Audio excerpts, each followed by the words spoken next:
Atmosfera planeta bat inguratzen duen gasezko geruza da, gorputzaren grabitate indarrak eutxita. Gure atmosferaren osagai nagusiakoak dira, nitrogeno, oxigeno, argona, karbono dioxido, ur lurruna eta gainerako beste gas batzuk. Geruzatan banatuta dago. Troposfera, atmosferako geruza baxuena, geruza guztietatik lodiena. Atmosfera osoko masaren 175 dauka, eta ia ur lurrun guztia. Orokorrean tenperatura jaitsi egiten da altuera igo ahala, bataz beste 14 gradu zentigradutik -50 gradu zentigraudura.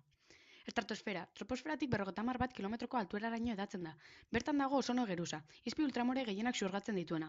Behealdean tenperatura ia konstantea da, eta gorago handitu egiten da altuerakin. Mesosfera, 80-85 kilometrora arte. Temperatura jaitsi egiten da igo ahala. Termosfera, 640 kilometroraino hedatzen da, temperatura igoz altuerarekin. Ionosfera, erradiazioengatik ionizatzen den atmosferaren zatia da. Magnetosferaren barruko muga da. Exosfera, 10.000 kilometroraino heda daiteke, gas arinek hidrogeno eta helioak gehien bat eratzen dute. Atmosferan dauden arazo nagusietako bat kontaminazioa da. Horrek hainbat aspektutan afektatzen du, adibidez, bataz besteko tenperaturak igotzeak. Horren arrazoi nagusia gu geu gara, gizakiak.